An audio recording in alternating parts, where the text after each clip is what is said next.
Hello, welcome to Annual Vail Sports Talk.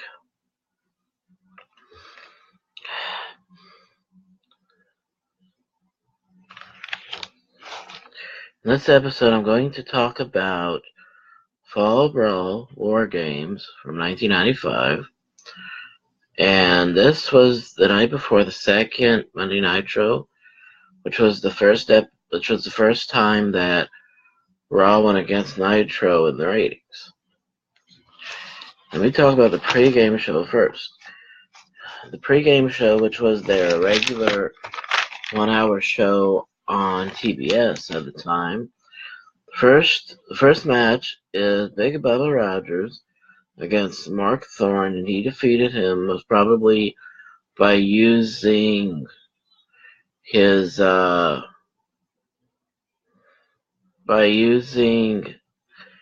pickup slam when he picks up his opponent and he slams him to the mat, which I think Mr. Hughes also was like that. When he also used the same finisher when he was in that match and he was in the ring. And the next match was Disco Inferno against Joey Max, whom he defeated. I never saw this on video, so I don't know how he won. This was years before he got I think he called it the Chartbuster for some reason, which is like the stunner, only he doesn't sit down in there. He doesn't, I believe, to describe the stunner, not only does he kick you right here and puts his chin on your bicep, but another thing he does is he literally sits down in the ring. Now, when Disco would do it, he would stand up, and it was just as effective. And that became his finisher. So I don't know what finisher he used right here, but it wasn't that. The next match was Alex Wright and Eddie Guerrero wrestling. Both of them were baby faces. So what had happened was Eddie Guerrero got hurt, and I don't think it was a planned injury. I think it was legitimate. So the referee stopped the match. So we call this a no contest.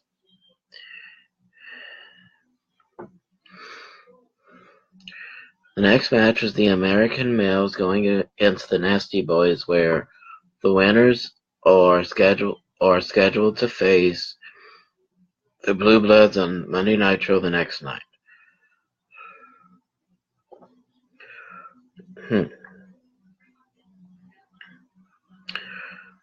And because it's a tag team match, the challengers for the tag team titles later on in the night, Fall Brawl, Harlem Heat, their manager, Sister Sherry, came out and was taking notes on the match.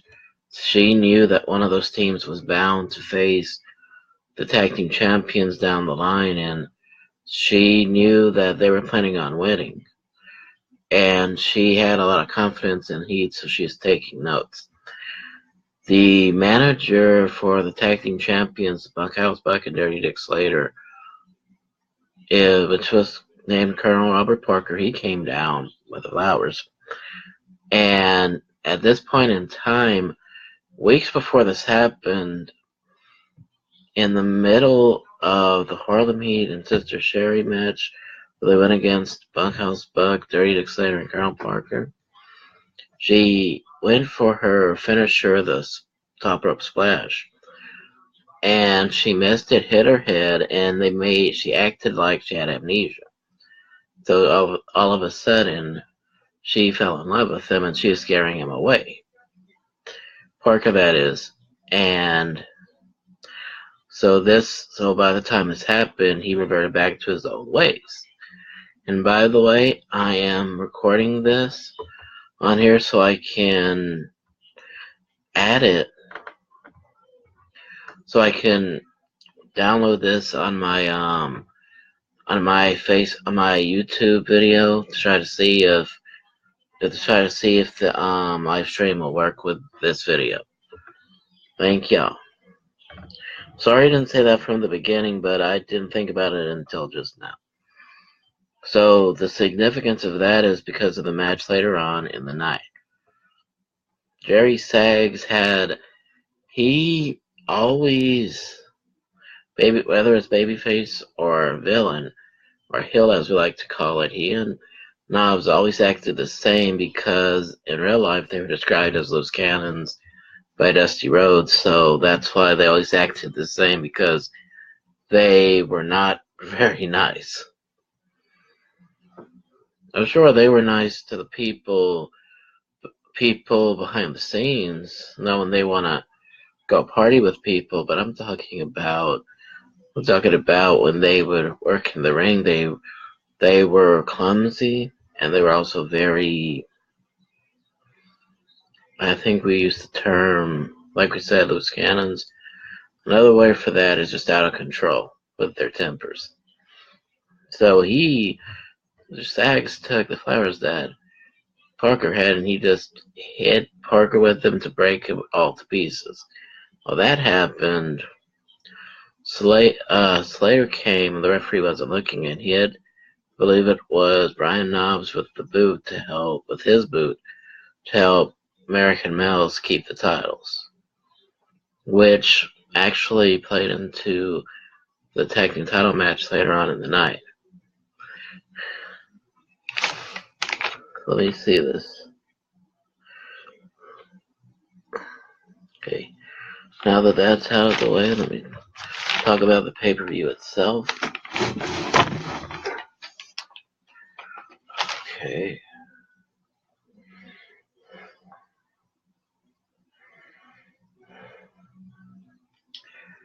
First match happened. The first match was a U.S. heavyweight title #1 contender elimination match, where the winner becomes #1 contender. Today we would just call it a #1 contenders match, but because they went by rankings in those days, that's why they said it like this. Let me see if I wrote down right here how many minutes it was set for. 20 minutes, I believe. Johnny B. Bad beat him in overtime, beat Flying Brian Pillman in overtime.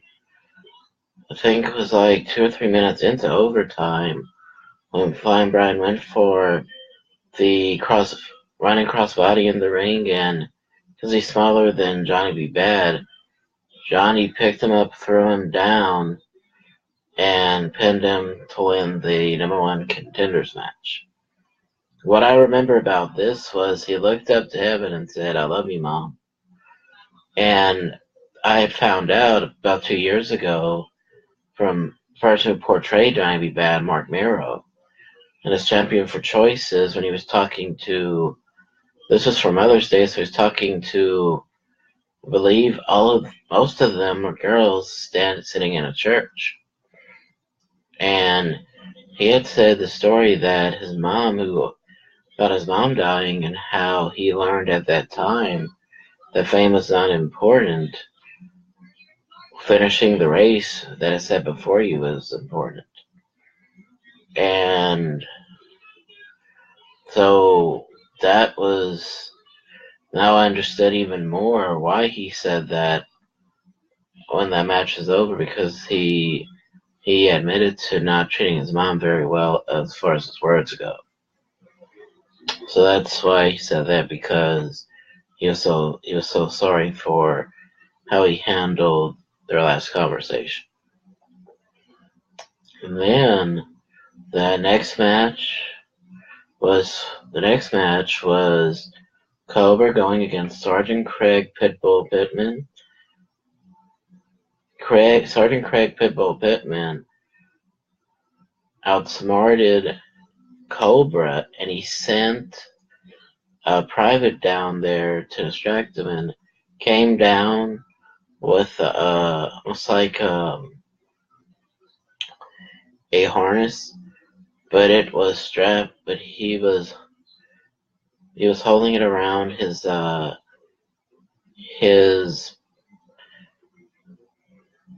I think it was around his waist, and which is the way it's supposed to be, and he was holding on to it to make sure he didn't fall, and he sent him off with he sent the private off with a salute.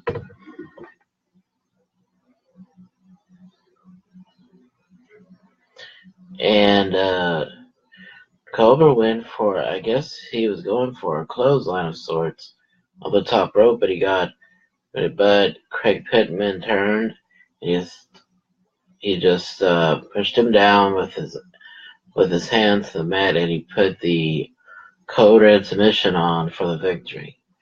And the Code Red is actually would be known as a cross arm breaker. I don't like calling it that because it makes it sound like you're trying to break the arm, but it doesn't break the arm. Yeah, you can I just call it Code Red because that's what it was originally called. So I never saw anybody else use it. And for my friends on here that listen to Chris, for my brothers and sisters in the Lord on here, I remember back in the first movie that Carmen made called Riot, when he caught the crook, which was portrayed by UFC fighter at the time, Chemo, who was a real life minister at the time, he put him in the Code Red. And that's when, I didn't know it at the time, but I come to find out the Code Red and a lot of other arm submissions are all used in MMA. So that's really amazing to me to find that out. The next match was for the WCW TV title. Diamond Dallas Page challenging the Renegade with Mouth of the South Jimmy Hart. And also, Diamond Dallas Page had bodyguard Max Muscle and his wife, the Diamond Doll, Kimberly. And right before this happened on WCW Saturday Night, about a week before this, if not the night before this, his bodyguard went against the Renegade. I don't think for the title. He went against him, so it makes it. So what makes it intriguing to me when I think about this, or interesting, would be if they would add Saturday Night or anything like that from this time era. That would be something I would want to see, just to see how they had the last build up of this match, just to see what would happen, just to see what had happened. And what had happened was Renegade noticed the Max Muscle was helping Page a little too much. He jumped off the top rope, and I think he gave him a clothesline to the outside floor. So he got back in there, not making sure he went around the ring to get inside. When he went in there, he went through the bottom rope instead of the middle rope. So Max Muscle held on to his leg when the referee wasn't looking, and bam, Diamond Cutter was hit, and we've got a new TV champion. Which, to people who followed Diamond Dallas Page's career in the mid-90s, he started about 3 years before this, and this was his first title victory ever in WCW. And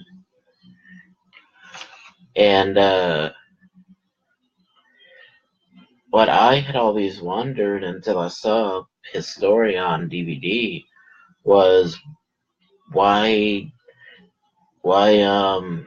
if he had more than one Diamond Doll at one time, why did he all of a sudden use his wife Kimberly?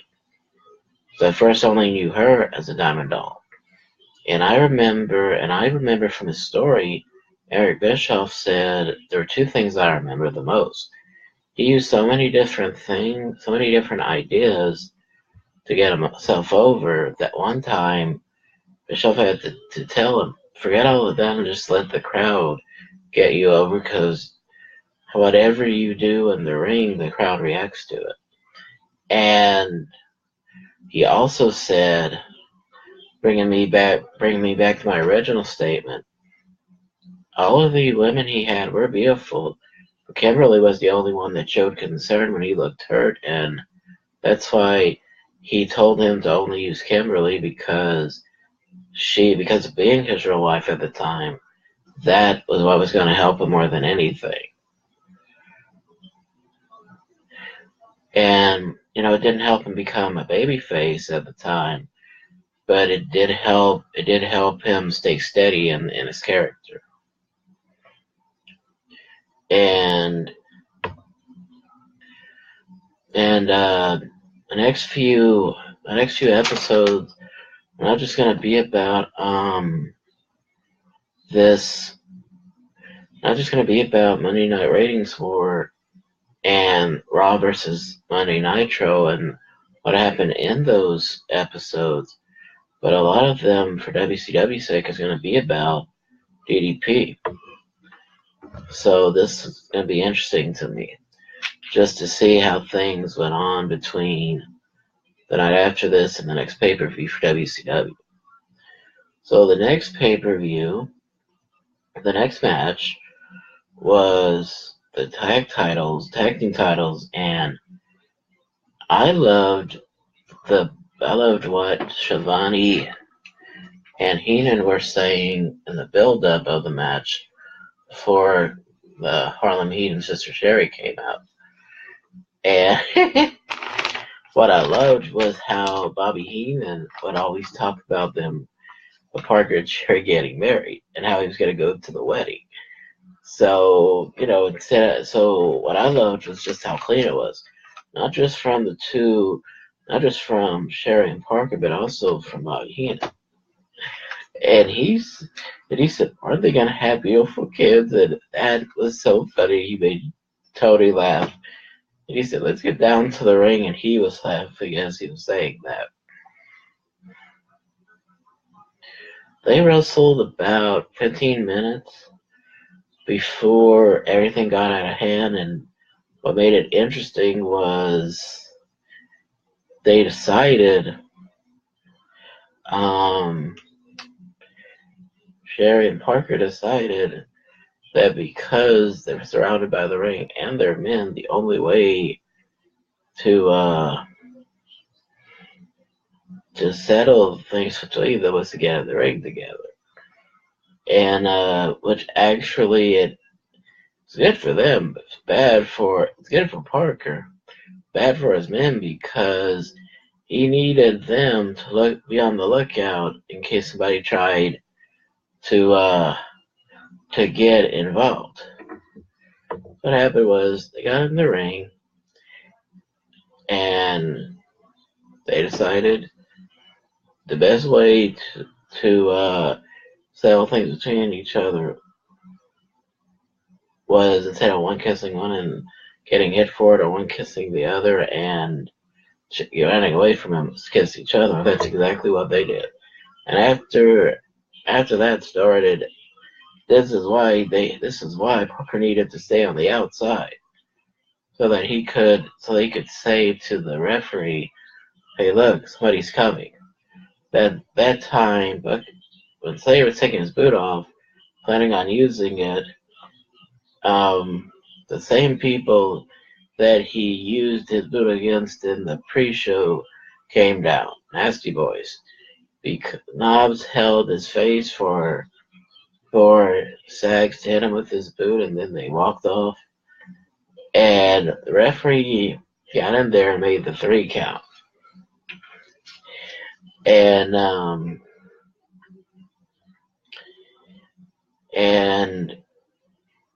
they, after the match ended, Sherry and Parker knew that what the match result was, but it's like it didn't matter to Parker anymore.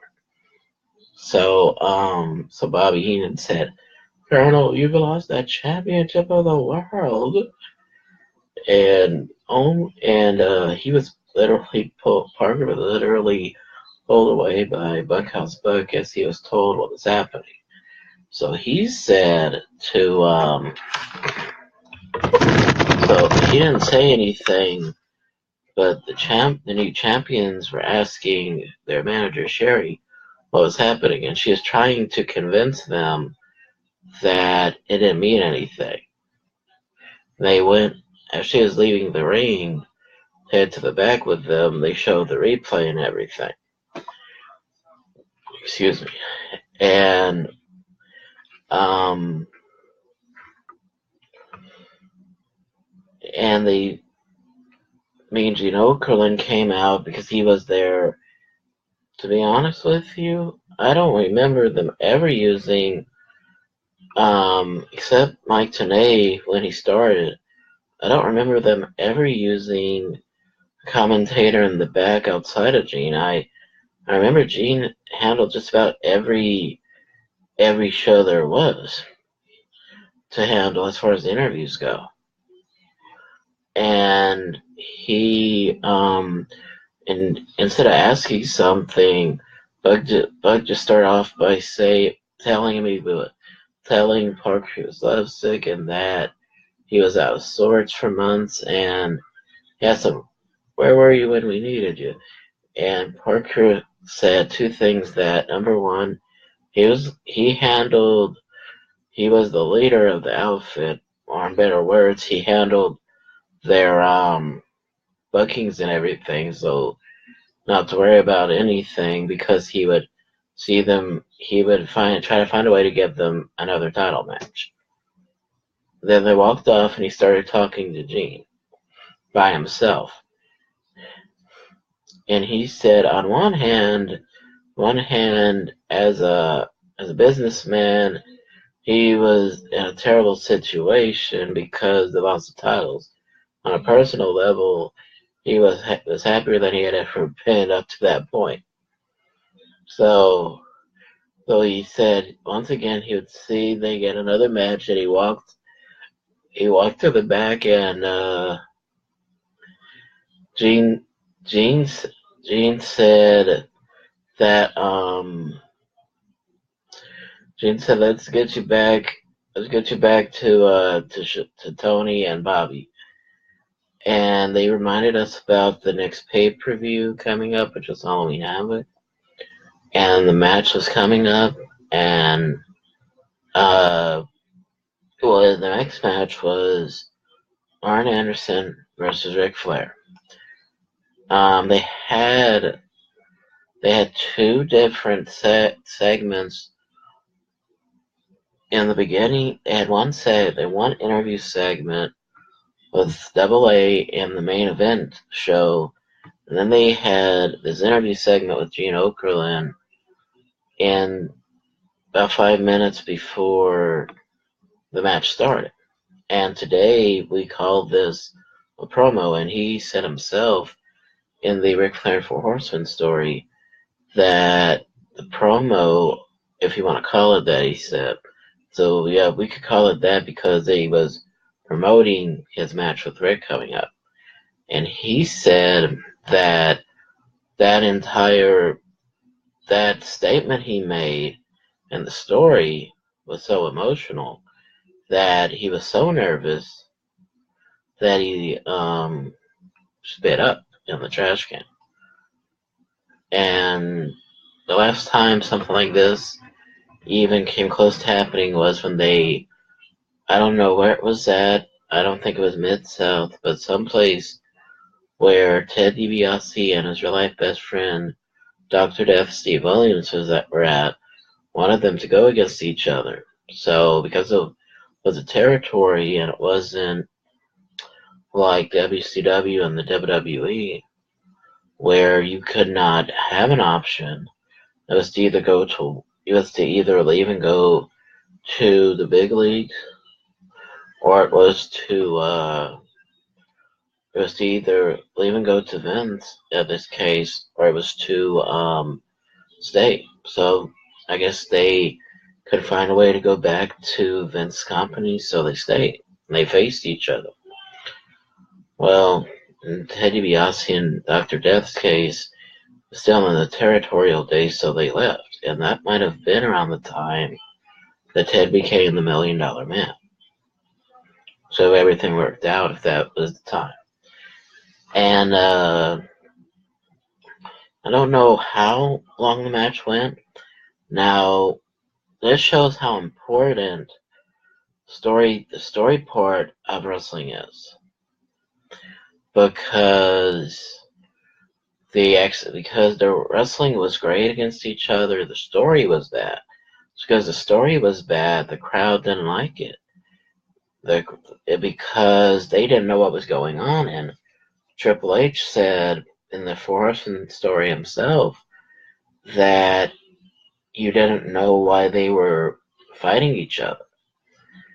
And he said himself that it was force fed, and that's why the crowd didn't like it. And then he said that when the match was over, that's when they realized the money's with them together. And so the rest after that, I'm not going to give anything away. Was going to talk about them and just try to see if I can add these on what we call a live stream. And then Flying Brian Pillman was sitting at ringside watching with all the other guys. He was sitting next to Eddie Guerrero, and then on the left of them, you could see Flying Brian sitting there watching it. And then in another area, you could see Big Bubba Rogers, who was actually still dressed in his wrestling gear, which was of course a suit with suspenders over the shirt. He was sitting next to Colonel Parker. And Colonel Parker, by the way, just a side note, he was the one who gave the wrestler who portrays Arn Anderson, he's the one who gave him the name Arn Anderson. Because his given name is Marty Lundy, and that's what he was using. But when he came into Continental Wrestling, Robert said to him,